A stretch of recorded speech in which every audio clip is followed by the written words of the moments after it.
കുട്ടികൾക്ക് പന്ത് കിട്ടിയപ്പോൾ ഇവരുടെ മനസ്സിലൊരു ലഡു പൊട്ടി. എങ്കിൽ നമ്മുടെ ആവശ്യങ്ങളും പറയാം.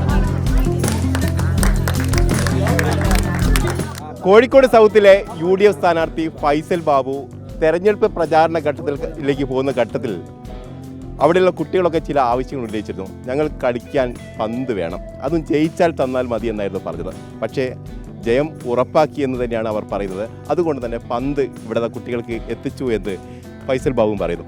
എന്താണ് അതിന് നിമിത്തമായി? ഈ സൗത്ത് മണ്ഡലത്തിലെ UDF സ്ഥാനാർത്ഥി എന്ന നിലയിൽ പ്രചാരണവുമായി മണ്ഡലത്തിലുടനീളം സഞ്ചരിക്കുമ്പോൾ നമ്മൾ ഒരു തെരഞ്ഞെടുപ്പ് കാലത്ത് വോട്ടർമാരെയാണ് നമ്മൾ അഭിമുഖീകരിക്കുക. അപ്പോൾ വോട്ടർമാരെന്ന് പറഞ്ഞാൽ 18 വയസ്സിൻ്റെ മുകളിലാണ്, വളരെ സീരിയസ് ആയിട്ടുള്ള ആൾക്കാരാണ്.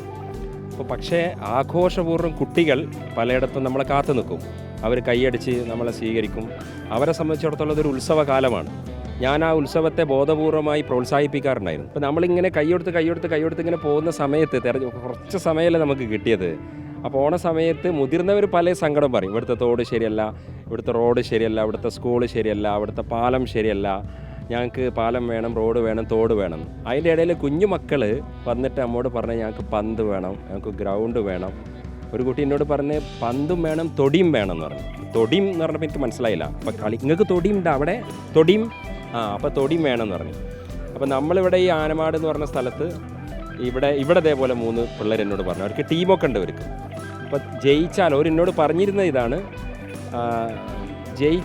നിങ്ങൾ ജയിച്ചാൽ ഞങ്ങൾക്കൊരു പന്ത് വേണമെന്നാണ് പറഞ്ഞിരുന്നത്. അപ്പോൾ ഞാൻ അവരോട് പറഞ്ഞിരുന്നത് ജയിക്കണ്ട, നിങ്ങൾക്ക് കളിക്കാനുള്ള പന്ത് നമ്മൾ ജയിക്കണ്ട, അല്ലാതെ തന്നെ പന്ത് കൊണ്ടുവരാമെന്നാണ് പറഞ്ഞിരുന്നത്. അപ്പോൾ ഇന്നലെ ഇപ്പോൾ തെരഞ്ഞെടുപ്പൊക്കെ കഴിഞ്ഞ് അവലോകന മീറ്റിങ്ങും ഇന്നലെ ഫ്രൈഡേ പ്രയറൊക്കെ ആയിട്ടുള്ള തിരക്കായിരുന്നു. ഇന്ന് ഞാൻ ഷെഡ്യൂൾ ചെയ്ത് ഇവിടെ നേതാക്കന്മാരൊക്കെ എൻ്റെ പിന്നിലുണ്ട്, കൗൺസിലർ ഫസ്റ്റിനുണ്ട്, ഇവരൊക്കെ ഉണ്ട്. അപ്പോൾ അവരെ വിളിച്ചപ്പോൾ അവരും പറഞ്ഞു, കുട്ടികളന്ന് ഇവർ പറഞ്ഞായിരുന്നു അന്ന് മക്കളിങ്ങനെ വെയിറ്റ് ചെയ്യുന്നുണ്ട് എന്നുള്ളത്. അപ്പോൾ നമ്മൾ റിസൾട്ട് അറിഞ്ഞ അടുത്ത മാസമാണ്. അപ്പോഴേക്കും പിന്നെ സ്കൂൾ തുറന്ന് കുട്ടികൾക്ക് ക്ലാസ്സുകളായി അതിൻ്റെ ഒരു മൂഡിലേക്ക് പോയി. അപ്പോൾ മക്കളുടെ ആഘോഷം നടക്കട്ടെ, വെക്കേഷൻ ആഘോഷിക്കട്ടെ. നമ്മൾ പറഞ്ഞ വാക്ക് പാലിക്കണം. നമ്മളിങ്ങനെ ചെയ്യാന്നൊക്കെ പറഞ്ഞ് ഓടി നടക്കുന്നതിനിടയിൽ കുട്ടികളോട് കൊണ്ടുവരാന്ന് പറഞ്ഞ് കൊടുന്നില്ലാന്നുണ്ടെങ്കിൽ അതൊരു വാഗ്ദത്ത ലംഘനമാണ്.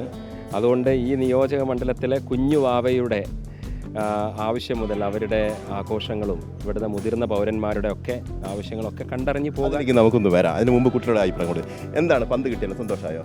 വളരെ സന്തോഷമുണ്ട്. കിട്ടിയത് ഇത്ര നേരത്തെ പന്ത് കിട്ടും വിചാരിച്ചിരുന്നോ?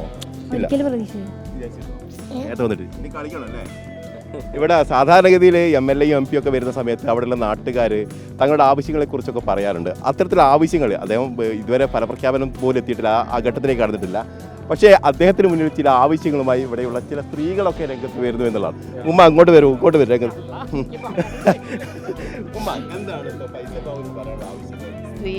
UDF അധികാരത്തിൽ വന്നാൽ ഞങ്ങളവിടുത്തെ സാധാരണ സ്ത്രീകൾക്ക് ഒരു ഓപ്പൺ ജിം ക്ലോസ്ഡ് ജിം കൊടുക്കണമെന്നാണ്. അവർക്ക് എന്താ വെച്ചാൽ പൈസ ഒന്നും കൊടുത്തിട്ട് ജിമ്മിലൊന്നും പോയിട്ട് കഴിയൂല. അപ്പോൾ അതുകൊണ്ടാണ് പാവപ്പെട്ട ആളുകളാണ്, നമ്മൾ ഈ തീരദേശ പ്രദേശത്തുള്ള ആളുകളല്ലേ. പിന്നെ മുനീർ സാഹിബിൻ്റെ കാലത്താണ് ഇപ്പോൾ അവിടെ ഞങ്ങളത് വന്നത്. എന്താണ് കോതിപാലത്തിൻ്റെ ആരോഗ്യപൂർണ്ണമായ ഒരു സമൂഹം ഉണ്ടാവട്ടെ. എന്താ വെച്ചാൽ ഇപ്പോൾ സ്ത്രീകൾക്ക് അധികം പൊണ്ണത്തടിയൊക്കെ ആയിട്ട് ജീവിക്കില്ല. അപ്പോൾ അതുകൊണ്ട് അവർക്ക് ആകെയുള്ള എക്സസൈസ് അതാണല്ലോ. അതായത് ഫൈസൽ ബാബു ജയിക്കും നിങ്ങൾ ഉറപ്പിച്ചു? ഫൈസൽ ബാബു എന്നല്ല, മൊത്തത്തിൽ നമ്മളെ UDF അധികാരത്തിൽ വരുന്ന ഞാൻ ഉറപ്പിച്ചതാണ്. അത് ഇതെന്താ സംഭവം എന്ന് പറഞ്ഞു കഴിഞ്ഞാൽ ഈ ഡിമാൻഡ് ഇപ്പോൾ ഇവരുണ്ടായതാണ്. അങ്ങനല്ല എന്ന് പറഞ്ഞു കഴിഞ്ഞാൽ കുട്ടികൾക്ക് പന്ത് കിട്ടിയപ്പോൾ ഇവരുടെ മനസ്സിലൊരു ലഡു പൊട്ടി.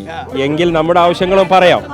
ഞാനത് സന്തോഷവാനാണ്. കാര്യം അത് നടക്കുന്നുള്ളൊരു പ്രതീക്ഷയിലാണല്ലോ പറയണത്. അപ്പോൾ ഒരു ജനപ്രതിനിധി എന്ന് പറഞ്ഞു കഴിഞ്ഞാൽ ജനങ്ങളുടെ ആവശ്യം എന്താണോ അത് പിന്നെ ചെയ്തു കൊടുക്കാൻ പറ്റണം നമുക്ക്. അത് ഇവർ സൈറാമാനും ഇവർ പേര് പറഞ്ഞപ്പോൾ ഒരുപാട് സഹോദരിമാർ ഉണ്ട്. ഞാൻ വിചാരിച്ചെന്ന് പറഞ്ഞാൽ കുട്ടികൾക്ക് പന്ത് കൊടുക്കുന്നതുകൊണ്ട് അതിനൊരു സന്തോഷത്തിൽ അമ്മമാർ കാണാൻ വന്നതാണെന്നാണ്. അതങ്ങനെ തന്നെയാണ്. മാത്രമല്ല ആരോഗ്യകരമായ ആവശ്യം കൂടിയാണ്. യെസ്. അപ്പോൾ ഇവിടെ ഒരു ക്ലോസ്ഡ് ജിമ്മ്, ഇവിടുത്തെ സഹോദരിമാർക്ക് ഒരു ജിം, ഒരു ഫിറ്റ്നസ് സെൻറ്റർ വേണമെന്നുള്ളതാണ്. അത് എന്താ പറയുക, നമ്മൾ വളരെ മുൻഗണനാക്രമത്തിൽ ഏറ്റവും പ്രധാനമായി നമ്മൾ കണ്ട് ഈ പ്രദേശം കൊടുക്കും. പിന്നെ ഈ മക്കളൊക്കെ ഇവരും ഈ സഹോദരിമാരൊക്കെ ഈ തീരദേശ ബെൽറ്റിൽ ജീവിക്കുന്നവരാണ്.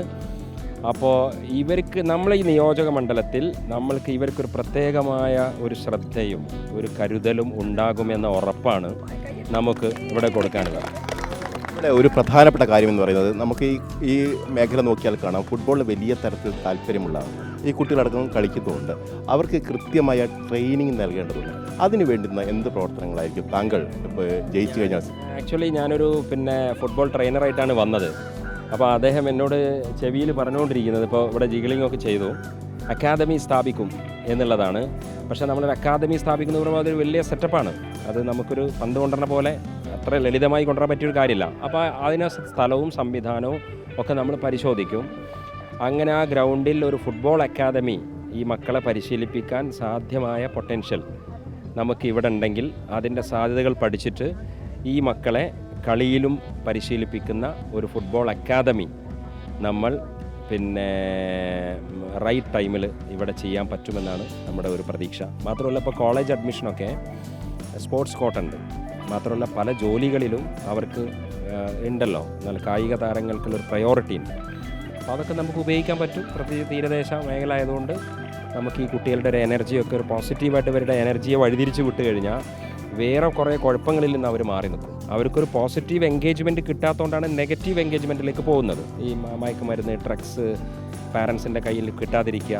അപ്പോൾ നമ്മളുടെ ആ ഒരു വൈബ്രൻ്റ് ആയിട്ടുള്ള മക്കളെ, അവരുടെ എനർജിയെ നമുക്ക് കായിക മേഖലയിൽ ഇട്ടുകൊടുത്തു കഴിഞ്ഞാൽ അവരവിടെ നിന്നോളും. ഈ കോഴിക്കോടിനെയും മലപ്പുറത്തെയൊക്കെ നമ്മൾ തമാശ രൂപേണ ആണെങ്കിലും പറയാറ് ഫുട്ബോൾ ഭ്രാന്തന്മാരുടെ നാട് എന്നുള്ളതാണ്. ആ ഭ്രാന്ത് എന്ന് പറയുന്ന അഭിനിവേശമാണ്. ആ അഭിനിവേശത്തെ വളർത്തുന്നതിന് ആവശ്യമായ നടപടി ഉണ്ടാവും. 100%.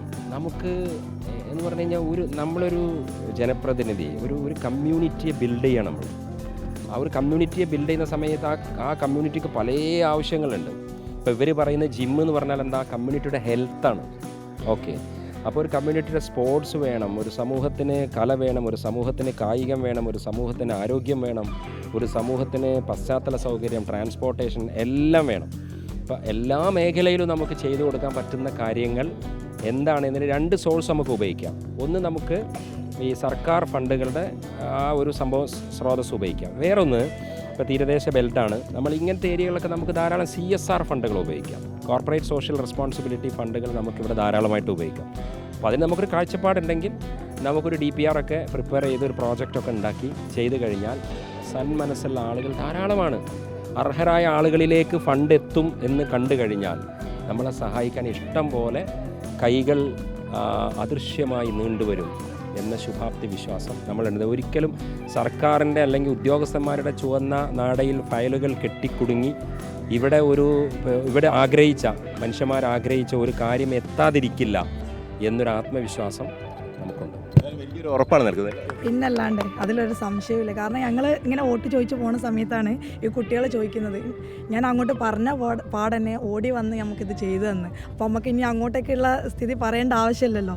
സൗത്ത് വാർഡിൽ നമുക്ക് എല്ലാ വികസനവും കൊണ്ടുവരാൻ ഫൈസൽ ബാബുവിന് സാധിക്കും എന്നുള്ളതിൽ യാതൊരു സംശയവും വേണ്ട. അത് നമ്മൾ ഉറപ്പാണ്. ഏതായാലും ഫൈസൽ ബാബുവിനെ സംബന്ധിച്ച് നല്ലൊരു വിഷനുണ്ട്. മണ്ഡലത്തിൽ എന്തൊക്കെ നടപ്പിലാക്കണം എന്നുള്ള കാര്യത്തിൽ കൃത്യമായ ബോധ്യമുണ്ട്. അത് നടപ്പിലാക്കാനുള്ള അല്ലെങ്കിൽ ആ വിഷൻ നടപ്പിലാക്കാനുള്ള മിഷനാണ് ഇനി വേണ്ടത്. അതിനുള്ള ശ്രമങ്ങൾ അദ്ദേഹത്തിൻ്റെ ഭാഗത്തും ഉണ്ടാവും എന്ന് തന്നെയാണ് അദ്ദേഹം പറയുന്നത്. അതോടൊപ്പം തന്നെ മണ്ഡലത്തിൽ ജയിച്ചു വരും എന്നുള്ള ശുഭപ്രതീക്ഷ അദ്ദേഹത്തിൻ്റെ ഒപ്പമുള്ള ആളുകൾ കൂടി പറഞ്ഞു വെക്കുകയും ചെയ്തിട്ടുണ്ട്. KV മഹേഷ് കുമാറിനൊപ്പം reporter AK Abhilash, in reporter, Kozhikode.